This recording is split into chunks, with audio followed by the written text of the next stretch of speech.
Right, so I'm gonna start here, and we're going to go over 10 closes. There's probably 50 or 100. I don't know how many there really is, but there's a lot of them. And so if you have a question along the way, just unmute yourself, and then you can ask me the question, and we'll stop and take care of that. And let's see here.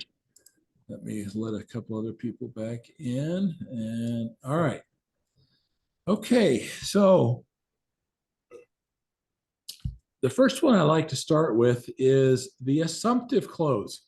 And this is actually one of my favorites because when I was working with my team initially, I would go in and close, and I was closing more than 90% of my face-to-face meetings. And I remember a guy named Keith would say, Randall, why is it that Keith Callister, he says, why is it that you're closing like almost all of them? We're only getting like 70%.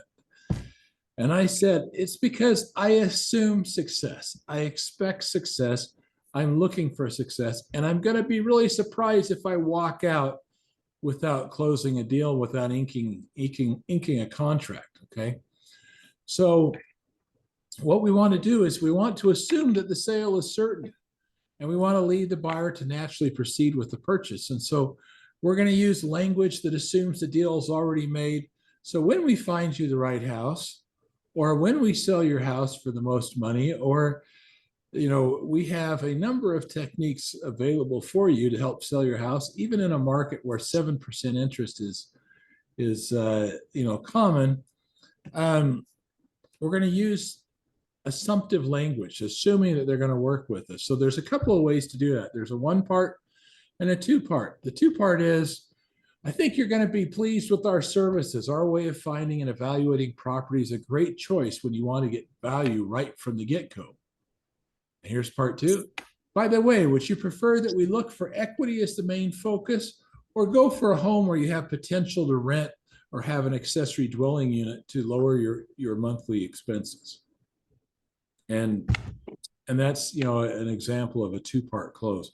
A one-part close would be, when would you like to be in your new house? Great. Let's approve the paperwork. Doing the research. Our goal. So those are some of the things that we try to do there, is to assume and then ask a question. The next one is the urgency close. So this one goes in line with FOMO, fear of missing out. So I have seen this forever, and I try and fight against it myself, and it still affects me a little bit. Like when I'm thinking about selling my house, it's like, well, maybe if I hold on for just a few more months, or a little bit longer, maybe I'll get a little bit more money because I'm fear of missing out, right, on some appreciation, etc. Well, recently we have seen more case of prices going down than they have going up. But I find that people are still thinking, if I just hold on a little bit longer, maybe the prices will go back up again, which is kind of interesting. But that's the urgency close, because the prices are more likely to go down than they are to go up. When more inventory comes on the market, which people say, oh, there's hardly any inventory. Well, that's why the prices have stayed fairly close to where we're at. Salt Lake City itself is down 11%. In Salt Lake City limits for over the last 2 years. And some of the other areas, if I was going to lump some together, Salt Lake County is probably about 7% decrease in home values. But homes under 650,000 have maintained value pretty well. It's because of decreased inventory. If the inventory was to open up all of a sudden at 7% interest, you would see homes drop in value overall, and not see a feeding frenzy of home buying. So part of the things that we do, part of the ways that we instill urgency, is we add a timeline. So a timeline is probably the most used way to create urgency. It might be the ending of an interest rate, or a special inventory that is favorable, some freebie like let's say, this month, if you sign with us, for clients that sign with us this month, I've used this before, we're sending them on a cruise. I actually bought like 10 cruises for $400 each. And I said, for those that are here stuck in the middle of winter, we have a special deal at our brokerage that says that we're going to send you on a cruise as soon as your house closes. And this is only a limited time offer. And so it's going to end at the end of the month. We've got 2 weeks left. But if that's something that's, valuable to you, then you probably want to take advantage of this now. Or the interest rates are set to go up. Most people think that the interest rates will increase in March because inflation is increasing. And so the feds are probably going to increase the interest rates. If you're looking to buy a house, we probably need to get going right now so that we can get a house under contract and get some rates locked in before the rates go back up again. So the objective is to, recap the benefits, of our services that we have to offer, specifically match those to the buyer's needs. So put simply, the summary, the urgency close is where, we're looking at things and saying, we better hurry, because if we don't do this, then we might lose a benefit. It's the fear of missing out. So that is something that is really important to people. Nobody likes to miss out. I would consider myself an expert salesman, top of my game, and yet I'm always worried about missing out. And so it's no fun to miss out, and I don't want to do it, neither does anybody else. So that's why we use the urgency close as some way, that we're creating some urgency. Interest rates, inventory, some special that we're offering, sitting on a cruise, $3,000, appliance package that we offer to clients who go under contract with us in February, et cetera. Whatever it is, we add a timeline. And by adding the timeline, we create FOMO, fear of missing out. Okay, the summary close. So this one is kind of like, list making, I guess. So put simply, a summary close is summarizing all the various things that a potential client want with the outcome they're looking for, and then asking. Hey, Andrew. Sale. Randall. Yes. I'm sorry, I didn't have my thing, and I had a question from just this last one. Okay. Did you say Salt Lake market was down 11%? The housing. Yeah, Salt Lake City is down 11%. So if you look at the home values in Salt Lake City from June of 22, okay.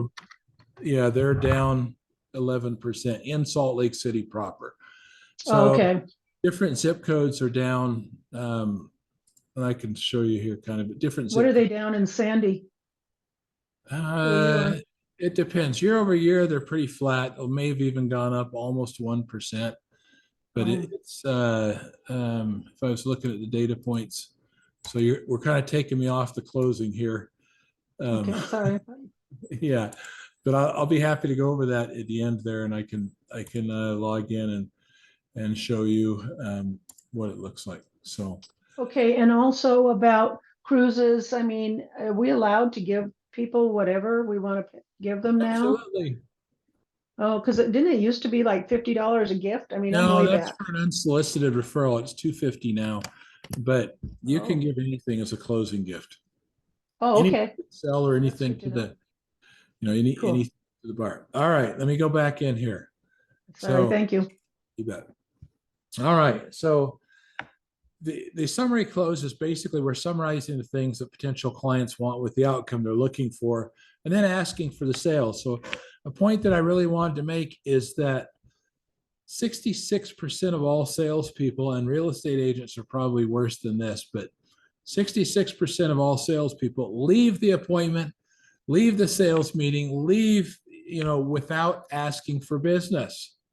So always ask for the sale. Now, I have accompanied some agents to meetings before with potential clients, and they'll say something like, well, if you want somebody to help you out, let us know, or something really generic or random, or it's something that has no urgency.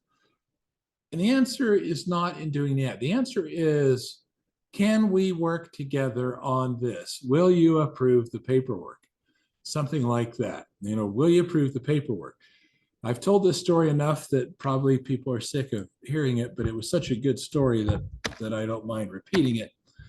And a number of years ago, back probably 2010, I get a call from this guy, and he needs to sell his house because it's going to foreclosure in 2 weeks. And I walk in, I look around, and I talk to the guy, and I say, okay, we need to get right on this. Otherwise we're going to miss out because it's going to go to sale. You're not going to get anything. I think I can get it closed with a cash buy at this price. Will you approve the paperwork so that we can get started? I was there 15 minutes and got a signature on the paperwork because I combined urgency as well. So I did kind of urgency close there. I came back to plant a sign, and there was a agent in a car. I could tell she's an agent because she's driving a Lexus and big hair and whatever else, 20 something. And so I just walked up, and I knew what was going on. I just walked up and said, as I was planting the sign, I said, can I help you? And she said, who are you? And I said, I'm the agent that has, this property listed. Would you like to see it? And she said, SOB, I've been working on this for 2 months, on these people for 2 months. And she just did not know to close. And I said, well, you should have, asked for business. It took me 15 minutes. So the summary close is pretty simple. We summarize, what they want, something that's going to give them the outcome they're looking for, and then we always ask for the sale. When you're doing a summary close, you want to, list the pain, current issues, lay out the pain points for them. Their house is too small that they're in, they need a bigger house, or, they're worried about interest rates, whatever their pain points are. The second, is desire, because let me go back to pain. The first one is pain because 80% of all people will move away from pain before they'll move towards pleasure. So if we want to get 100% of the people, we're going to take that 80% and we're going to mention the pain points that they've got. Their house is too small. The interest rates are likely going up next month. We lay out those points, and then we lay out the second emotional driver behind why people, buy or sell, and that's desire, right? They have a desire for a better state than their current situation. And so this involves, repeating back what they're after and then formulating the outcome they want by achieving, what they want. And so that's really important. We don't focus just on, features and benefits. One of the key errors that people make when they're using the summary close is they talk just about the features and benefits, of the house or their services or, those type of things, thinking that that's a summary close, and it isn't. The reason it's a summary is in there is because you need to summarize the issues that they're currently facing, all right? What their pain points are, what they're going through, and then summarize the ideal solution and the end goal that they'd like to get to, and then how you're going to help them get there with your, your services. Because people don't buy features and benefits. What they're buying is solution. Most importantly, people buy what it will mean when they own a solution, which means family get-togethers in a nice big house, a payment solution that they can afford, getting their house sold in a period of time that gives them the most money so they can move out of state. Whatever it is that they're looking for, that's what we're wanting to give them, is a solution that they can own. And so when you're articulating the summary close, it's important that you expand on what it will mean when they have their pain points solved and how that is going to give them their end goal. And so, that's really important when you're using a summary close. Now, I like to use a yellow pad because I write stuff down. I make lists and that while I'm talking with people. So in summary, you want to summarize the key points, their pain.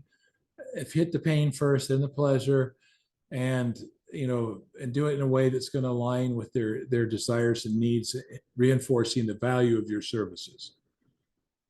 Number 4, the sharp angle close. And I have no idea why they They call that one the sharp angle.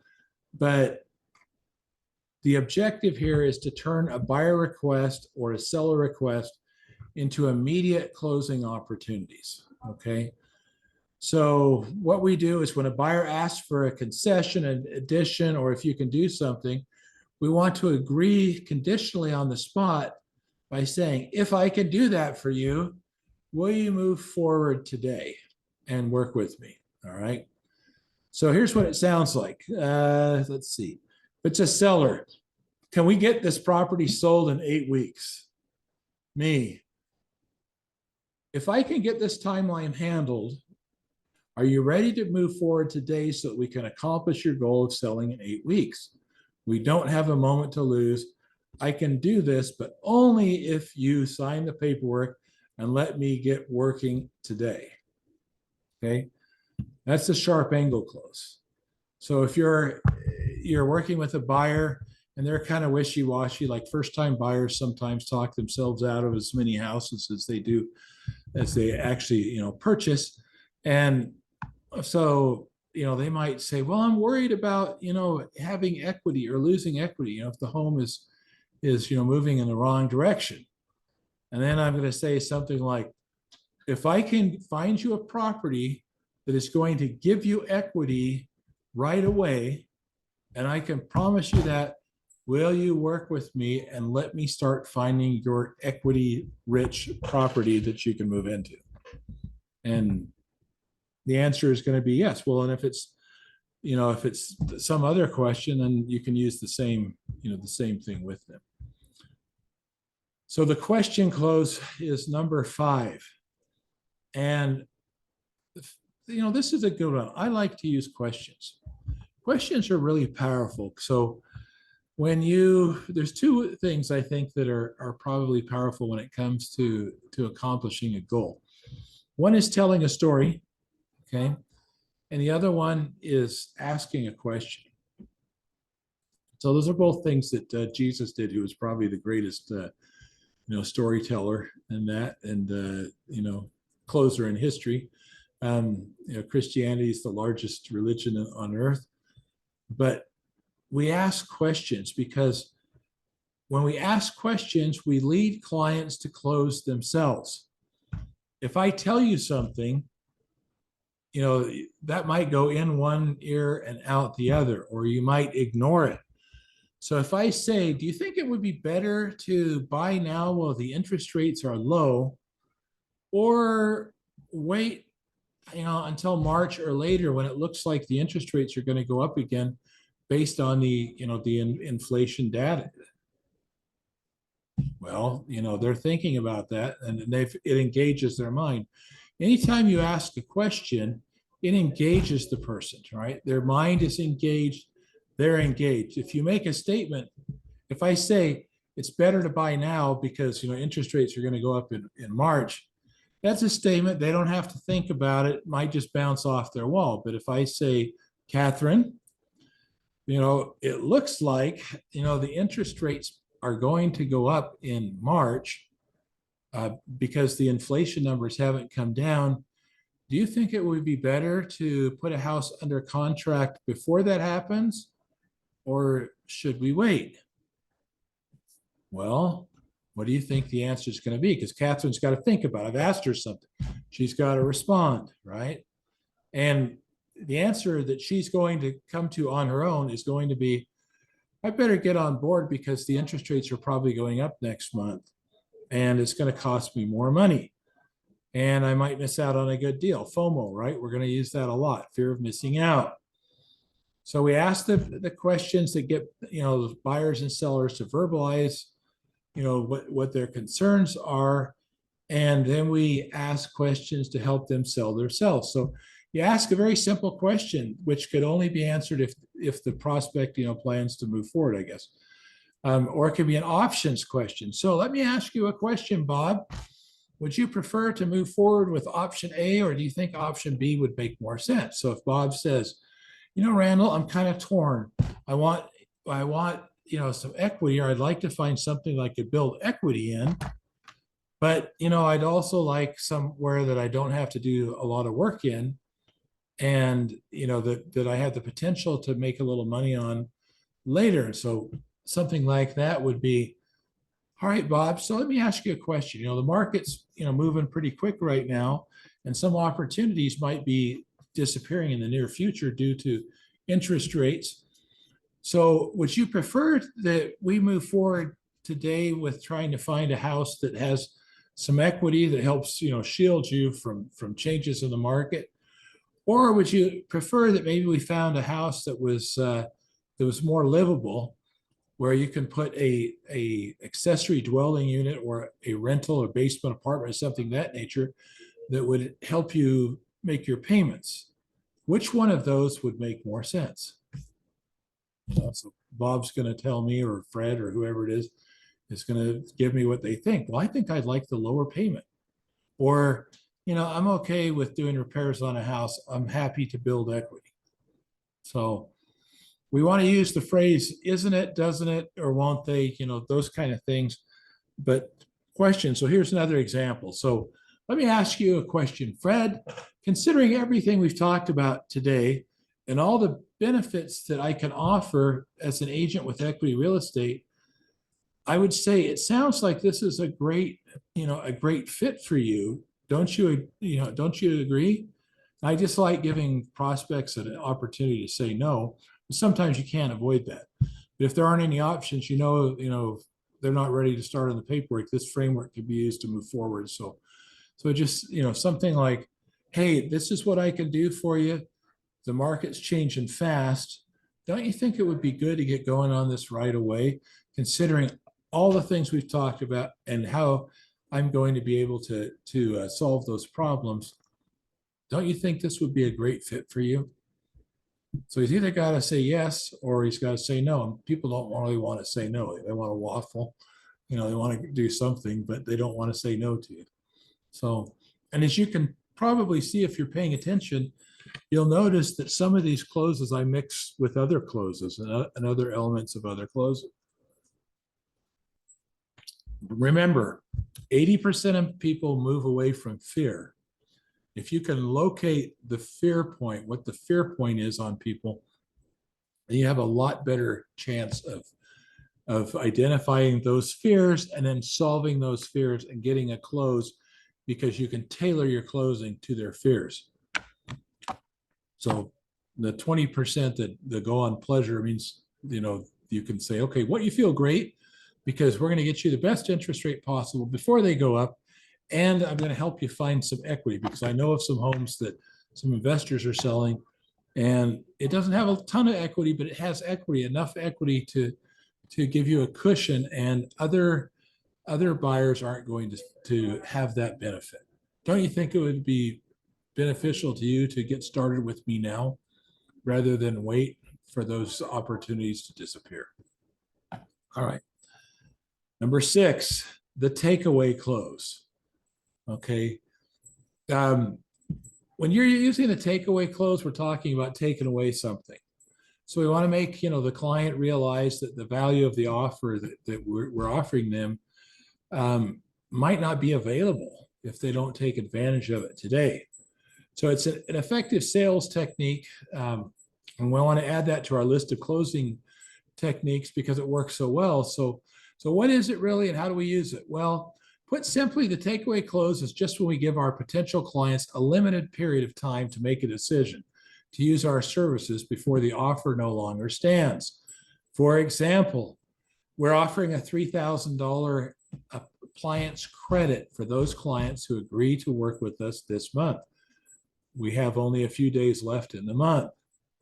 Would you like to take advantage of that? Put simply, we're all attracted to things that are scarce, whether it's cars, houses, women, men, whatever. We're attracted to things that are scarce. Now, I can remember when I was in the military, going to an activity, a military mingle, and there was about 150 guys and 3 women at this event. Well, what do you think was scarce? And and I will tell you that that maybe one of those people that were there might not have been the most attractive person, but I can tell you she walked away with a boyfriend and got married because scarcity, 150 guys, 3 women at this event.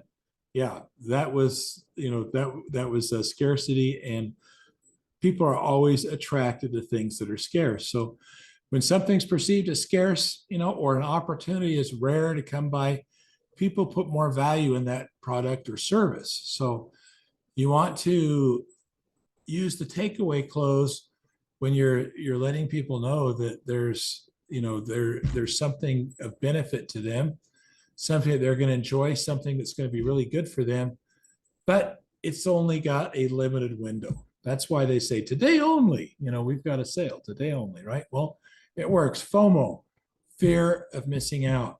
And we're going to introduce FOMO to those people by using this takeaway with our services. So we don't only we don't only create a perception of scarcity, but we also introduce fear of missing out to them.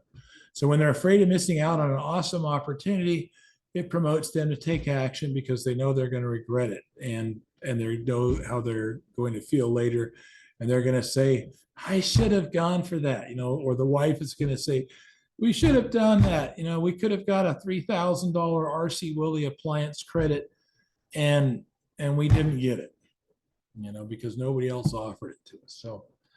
So that's it. So we just want to make sure that we indicate that due to interest from other buyers, potential changes, this special expiring, etc., that they could be losing out.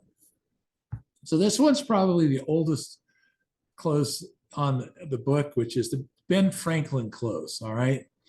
So the Ben Franklin close is where we help the buyer make a decision by comparing pros and cons.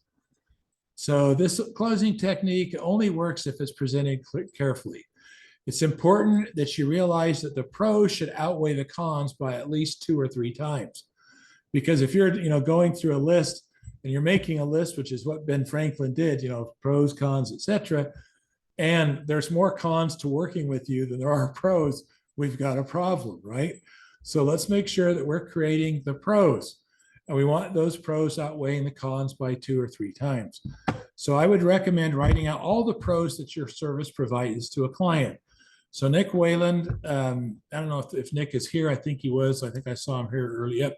So Nick is here, but last week he made a nice 1-page sheet, of a process and benefits, and laminated it. So he had something that he could handle, or hand out. Sorry, not handle. He could hand out to his potential clients, something of value. I used to have a 3-tier process for selling houses. I have my bronze, my silver, and my gold. And so when people would say, well, I don't know if I want to pay a full commission, I'd say, no problem. We can go over to my silver or my gold. Or I could say, well, if you can see your way to working with me on this, instead of giving you my standard silver service, I will, throw in the gold service. I had like 67 things that I would do on my gold service. All right. And there was 40 things on the silver and maybe 30 on the bronze. And so fear of missing out. Once you show them a list and you're showing that list of all the benefits they're going to get at the top tier, nobody wants to miss out. Especially when I tell them most people that go with my gold service end up earning more money because there's so many more people that actually end up seeing your property. So this was a listing, right, that I was working at. Because I'm going to, put it out there on 20 different websites, including the MLS.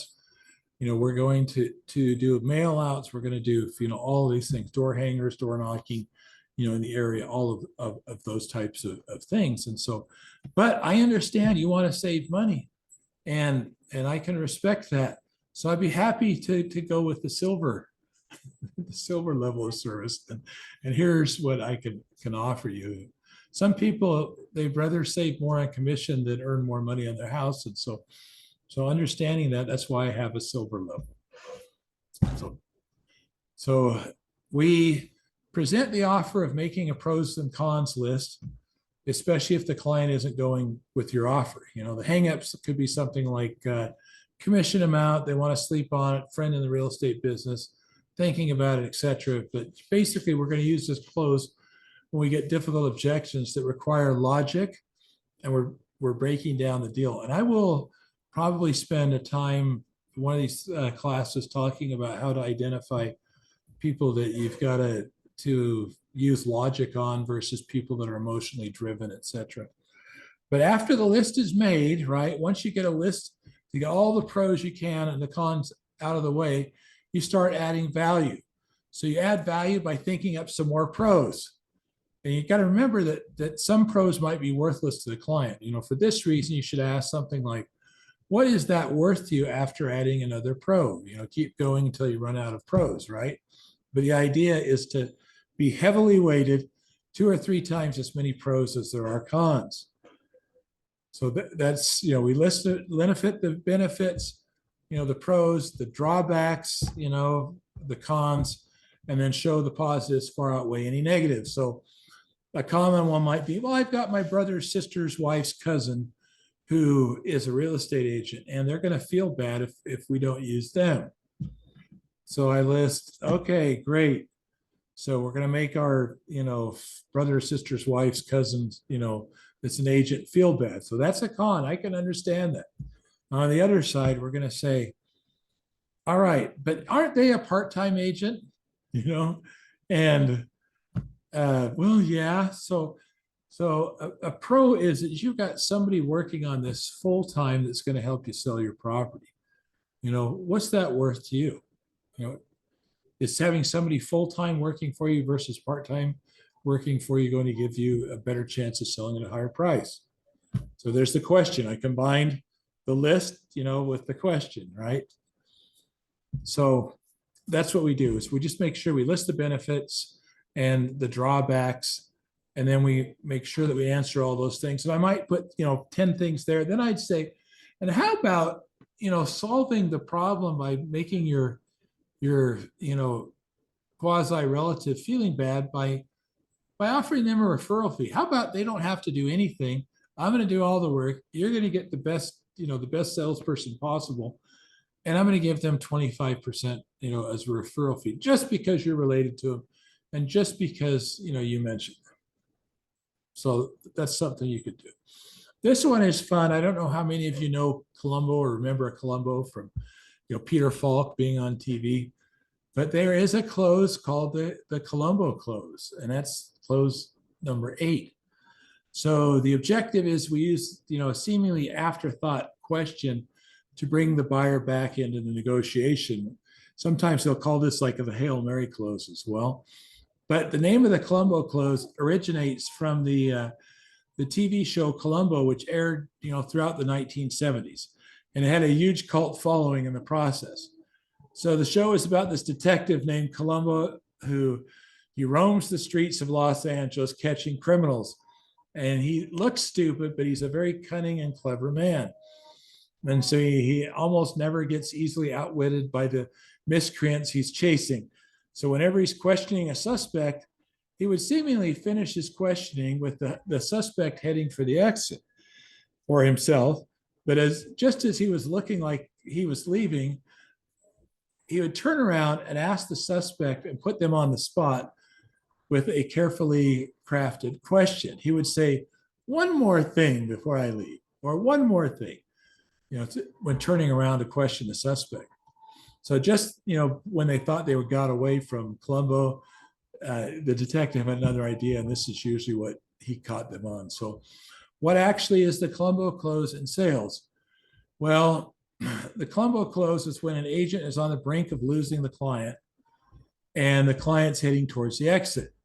And it might be a fact that it makes it, something that it's impossible for the customer to ignore, or the offer of a price, deduction, or perhaps a suggestion that something is not going to be available the next day. We're combining things in here, but you could say, It looks like to me that hold on a second. I'm watching my neighbor's dog. He's here in my office, and he's moaning to be let outside. Give me 2 seconds.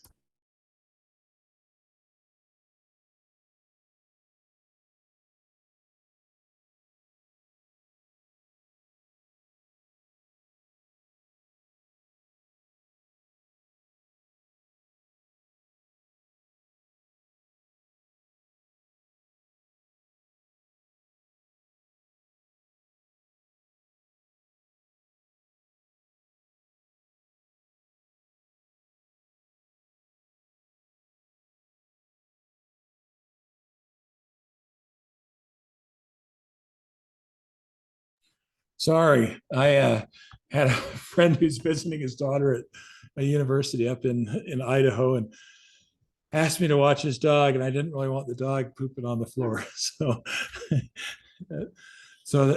a lot of back to the Colombo close, asking that question, like, if I was able to, to discount my commission, would that make any difference at all? If I was able to find you a house that we could put a mother-in-law in and save you, $1,500 a month on your payment, would that matter to you? I'm going to ask something as we walk away. So the Colombo close is the walkaway close, also sometimes known as the Hail Mary close. Never give up, never stop selling, never surrender, right? So that's important. All right, number 9, the trial close. All right. So I like this. There's a money triangle. And so it kind of goes like this. So what we do is we build value, all right, and we do a trial close. So can we work together on this? Will you approve the paperwork? And then the client is going to say, well, I'm a little worried about the interest rates. They're going to come up with some problem, some reason they're not going to sign. And so we've trial closed them. They've said they're concerned. The objection is, they're worried about the interest rates today. And so now we build value again. All right. So, well, I understand your concern about the interest rates. Actually, the interest rates are at their average over the last 30 years, right today, but it looks like they're probably going up again in March because inflation has gone up. The Fed's saying they're probably going to raise the interest rates. So wouldn't it be better to start right now to go out and find a house and put it under contract before the interest rates go up? Would you like to sign now, or do you want to wait until the interest rates go from 7 to 8%? Trial close. And then it's like, well, I've got my brother, sister's wife's cousin. Okay, we build value again. Great. I understand that. Loyalty is an amazing, amazing quality to have. And I'm so glad that you're loyal, because that means that you're going to be loyal to me. How about if we do this? I will take care of your relative who's a part-time agent by offering them a referral fee of 25%. They don't have to do anything. You're going to be great people, a hero, because they're getting money, and then you're getting the best person to sell your house. Trial closing. Whatever they come up with, the trial close uses the money triangle. Okay. So you close, you ask for business, they bring up a concern, you address the concern, you build value, ask for business again, and you do that until they stop bringing up concerns and they sign. And so that's a big deal. It's the money triangle, and it's important because that one alone has probably helped me close more deals than anything else. Because when they bring up an objection, you're not worried, oh my gosh, they brought up the family member, the friend, or whatever. Because there's a lot of ways to deal with that one, right? Like, have you ever loaned something like a book, a tool, your car, to a family member or friend, and it came back and the tank was empty or in worse, condition, or maybe even worse yet, it never came back. You had to go looking for it. Well, why do you think that is? So I'm asking a question, right? Remember the question close? So I'm asking a question, and they'll say, Well, it's because they're friends of their family and they know they can get away with it. Right. I mean, that's really what it is. I mean, it's like I had some investing books that were like $200 a piece, years ago on the stock market when I used to trade on the market. And I stopped loaning those out because nobody wanted to give them back to me. and and so I'll say, have you ever experienced anything like that? So the trial close, just remember 3 points of a triangle. Trial close at the top, their objections, off on the side, you're building value, back to the trial close. Trial close, objection, build value, trial close, objection, build value. So that's important. And then the final one that, well, actually, I'm going to throw an extra one in today, or a skill here, is the emotional close. All right. We're going to connect people emotionally to buyers. We're going to connect them emotionally to a home. I had one buyer that it was my friend's wife. He died. I showed her 65 homes. That's a lot of homes. And they're, nervous about buying, etc., until you can tie them emotionally to the home.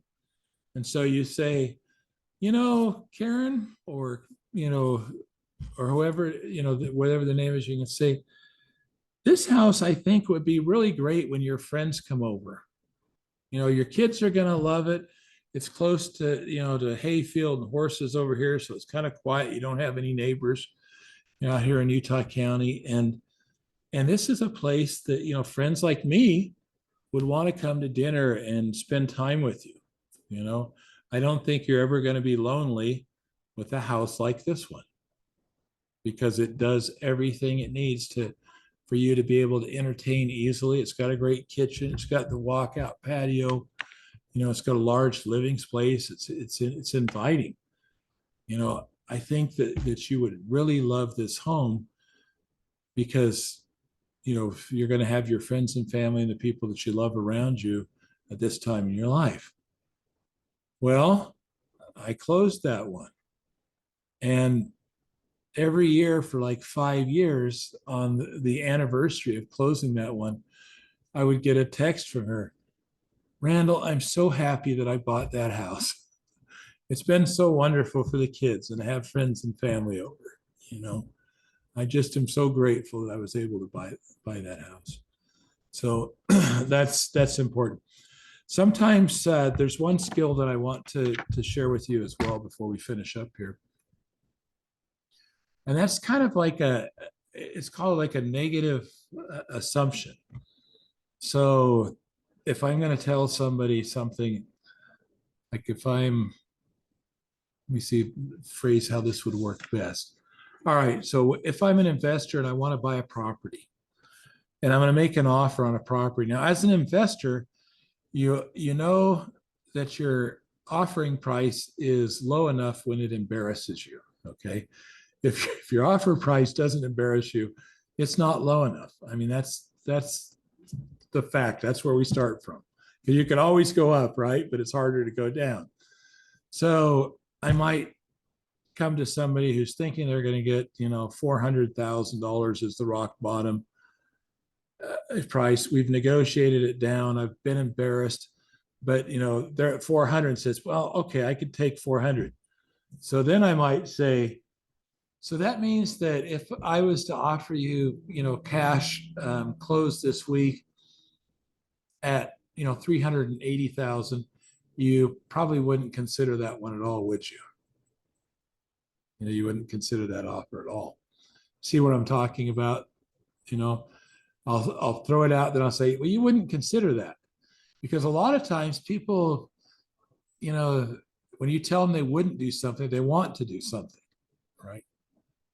That's a big deal. If you limit somebody, they want to exceed the limits. And so you could say something like, again, my gold, silver, or bronze clothes. So I understand that my gold clothes, is a little bit more money. I'm going to make 3%.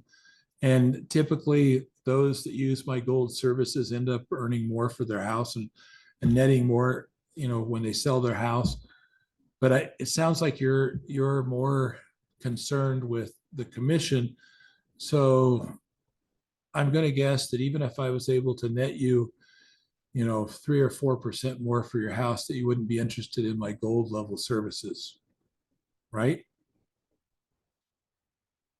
So we use a negative assumption, just this, it's kind of a false negative is what it really is. So we're saying this probably wouldn't work for you, or you wouldn't consider, or I don't think that, I don't think this would probably work for you as good. So it's like, I thought about this, but I'd really wanted to give you my gold level, but I just don't think it's going to work for you, because it doesn't look like you need all these extra things that I do to sell houses for more money. Does it? Am I correct in that? Something like that. So that is summarizing, I guess, 10 different closing techniques. If you remember just a couple of things out of this, remember 80% of people move away from pain, 20% of people move towards pleasure. Remember FOMO. FOMO plays into that, fear of missing out. Nobody wants to miss out. All right. And I'm going to talk to you. I'm going to give you a real world example of FOMO. And thank you for those of you that have your cameras on, because it's so much easier for me to do this when I can see you than just to see your name. So I had a friend of mine, she's Ukrainian. And so a year before Russia invades the Ukraine, she has this dream that Russia's going to invade the Ukraine. And it's very specific, and that she needs to leave right away. And she tells her husband about it. And, he says that he's, believes in this dream, that maybe it's a vision, maybe it's from God, whatever. Well, a year later, this happens, and it happens specifically like she said in her dream. So she grabs her son and her sister-in-law, and they immediately leave the country and barely make it across the border. Okay. She's actually in Utah now. She went from here to England to Utah. Name's Valentina. Well, Valentina's husband never made it out of the Ukraine. And why didn't he make it out? FOMO, fear of missing out. He said, I think I'll stay just, a few more days or a week further, so that I could earn a little more money, so I could make a little more money to leave the country with. Okay. Never made it out. FOMO, fear of missing out, very powerful. I know me, if my wife and daughter are going across the border, I'm going with them. But fear of missing out is very powerful. And so it's something that you want to make sure that you're using. So use that. Remember, the 80% of people move away from pain, only 20 towards pleasure. And you can combine both of those together by showing them the pain and then the pleasure of how they're going to avoid the pain by owning the solution and closing. All right. Any questions here? We got 5 minutes before the hour. Anybody, just unmute yourself and I'll be happy to answer any questions, or if you want an example, or we can practice. Nick? Can you touch on that trial close again, or the 3 triangle thing? Yeah, the money triangle. Yeah, and let me see if I might even, I wonder if I've got let's see, money triangle closing.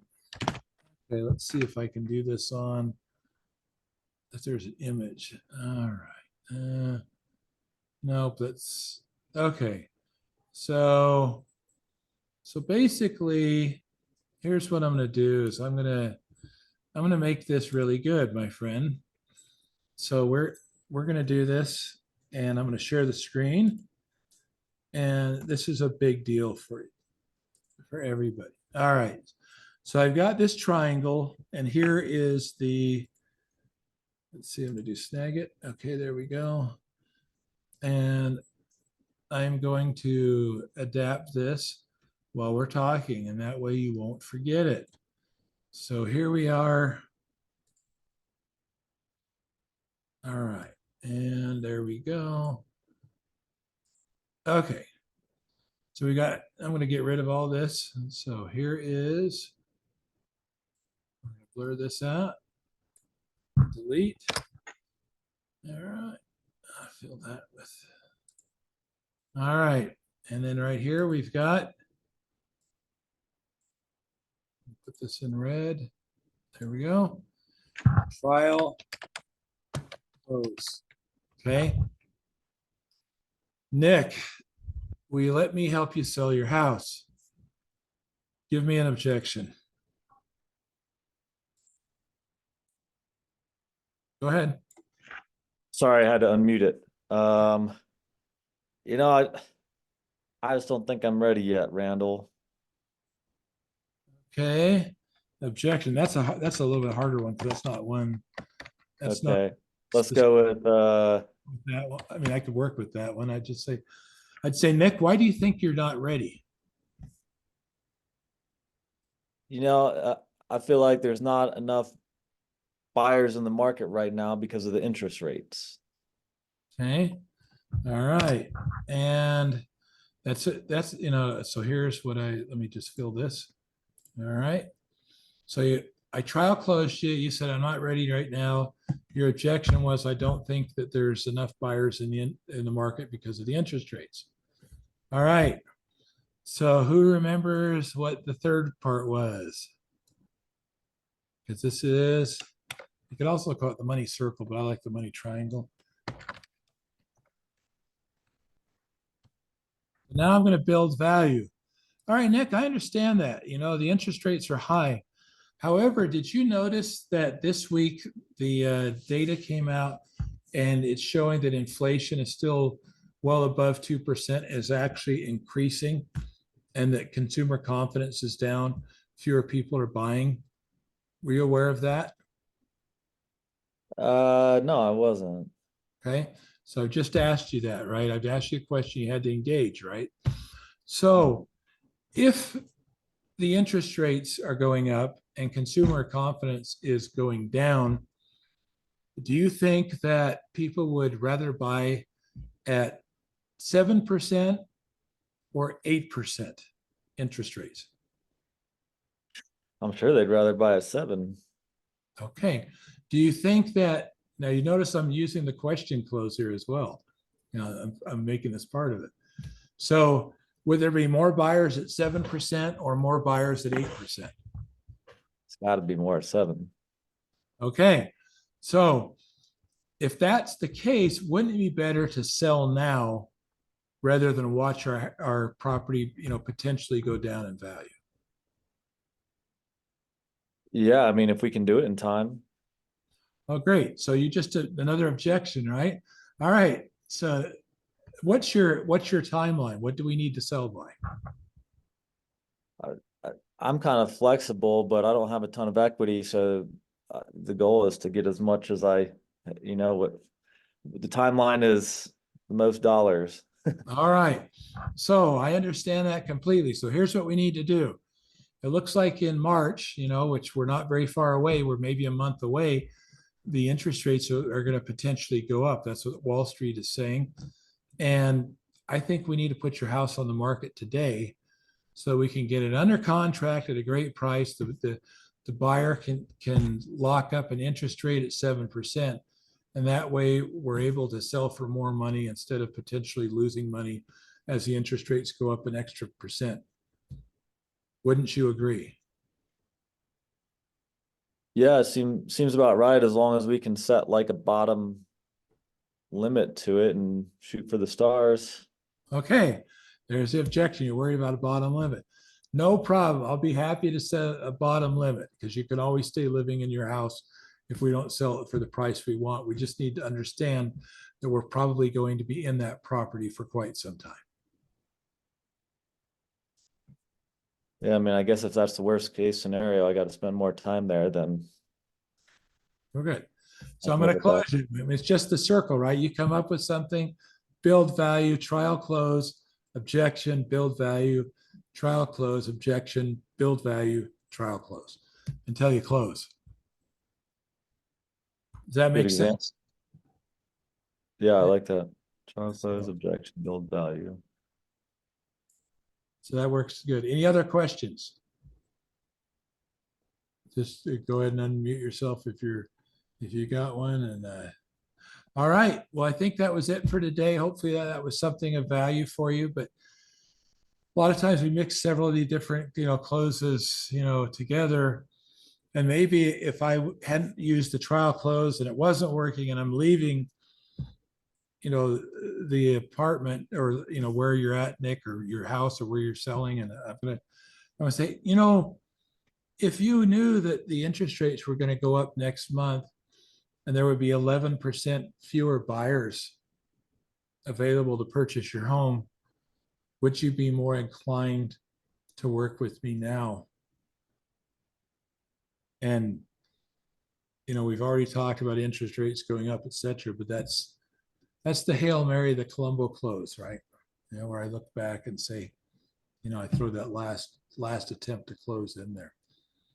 Because, now it's FOMO again, your fear of missing out. Oh, 11% fewer buyers, my house will be worth less. I mean, that's how that works. So, and then let me show, I was going to show Barbara I use this ReVenture app just because it's way better than the MLS when it comes to pulling data and probably pulls from the MLS. But so if I was to, oh, actually, let me see. All right, so if I'm going to pull this here, I can pull, like overvalued. I can click here and it'll tell me, it says Sandy's between 40 and 48% overvalued. So some of the most overvalued real estate, here, and I can go down here and look at, South Salt Lake's 32. Then we've got Salt Lake City is, running between 43% and this 84101 is actually doing better. It's like down, it's undervalued. So it's always good to know your market. And if I was going to say, okay, change from June of 2022, this area is, it's gone down 9.8%, 6.6, 5%, et cetera. And that's funny because 2 months ago, this was 11% right here, but 84105 is down, 8%. Mill Creek's down 7%. 84084 is out here in Kearns is 2%, 4%. It's because of the home prices, right? The lower home prices haven't dropped as much. And so there's, let me just make that smaller. So you can see what's happened. If you looked at the crash from 07 to 12, it tells you if, what prices went down, 20%. And, this area here, 17%, 15% there, south end of the valley, South Jordan, Sandy, was, 16 and 19%. So there's a lot of data. There's basically, this is like $39 a month. I don't know, what it's worth to you, but there's a whole bunch of metrics here, like you can figure out, what the shadow inventory might be that they talk about, what the rent growth is, year over year.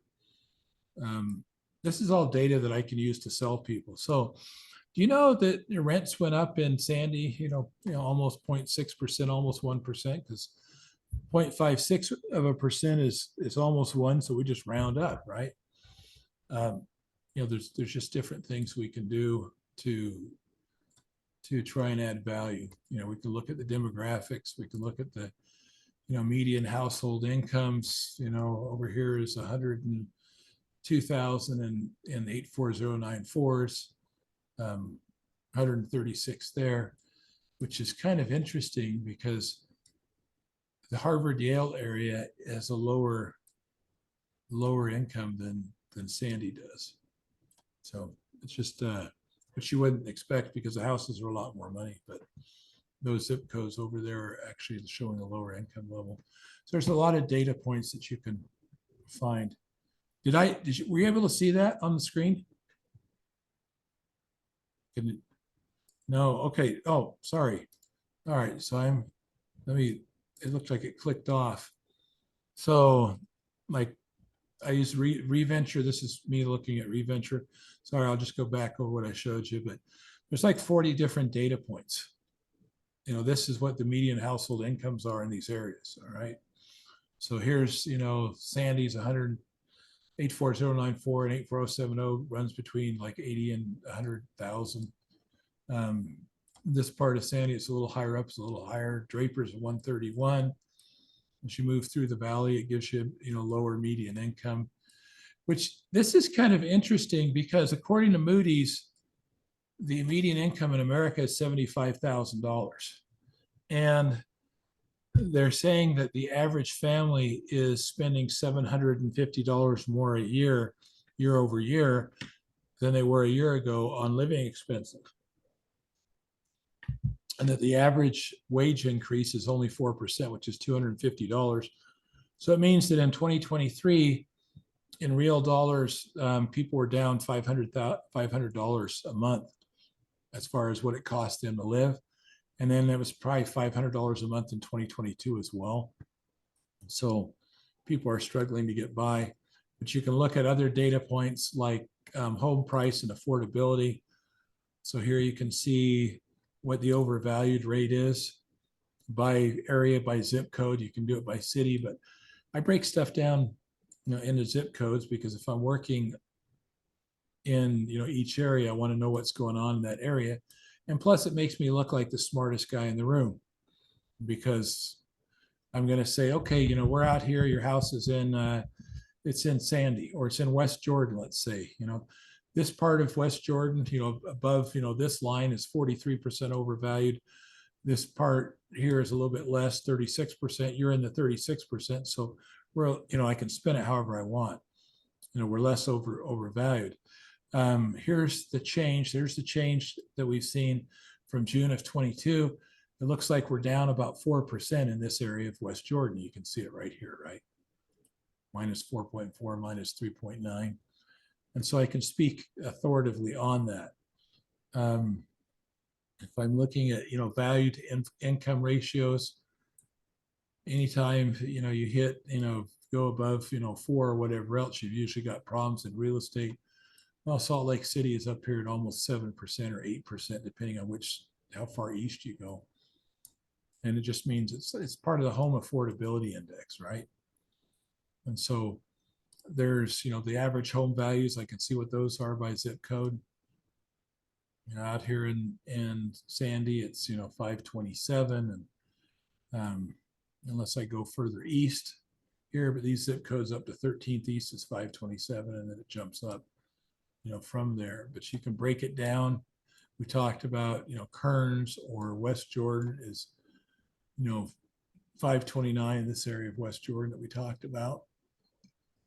But there's a lot of different things going on. And it's a little tough because here's the thing that's interesting is, and the numbers are getting a little bit better. I mean, which is a good thing, but the buy versus rent differential means like if you're out here in West Jordan, it's 109% more expensive to buy than it is to rent. And we're seeing those numbers are pretty high everywhere. And we see what the numbers were from the crash in 2007 to 2012. You can break that down. If you look at market trends like, new listing count, we can see, what that is. We can look at, new listing counts year over year and see, whether they're up or down, like Draper's is down. This, Riverton, I think is that Riverton area? This area out here is up 31% more listings. In Sandy, it's 233%. That puts a lot of home prices. So me wanting to sell a house that I own out there might mean that I've got some issues selling that. But you can look and see what has happened as far as listing inventory. Fewer people are selling in West Valley because the homes are more affordable. So the inventory is down 11% there. So inventory, when they talk about inventory being down, it really just depends on where you're located at. So you can see a lot of that, different information. You can hit your median age. Let's look and see what the median age is for different areas here. 35. This is useful. Median age is useful in your marketing because you can look and see what the median age is in those areas and then tailor your marketing accordingly. So if they're 30, you can see here, it looks like, 30, 33, 35, whatever. You might get some off of Facebook, but you're going to get more off of Instagram, TikTok, Twitter, et cetera, because those people are dealing with more of those, types of marketing things. Nick, what social media do you use the most? Instagram, There you go. How old are you? 39. Okay. Yeah. I mean, you're right in there. So yeah, I mean, there's a lot of things that you can find in there. You can find the home ownership rate, how many people, have, homes, etc. So there's just, 53% in some zip codes, some it's higher, some it's lower. We go out here to, out to Magnets, 89% own their homes. All right. So hopefully that was of value and was useful to you. And we'll look forward to seeing you again next week. Thank you. Take care.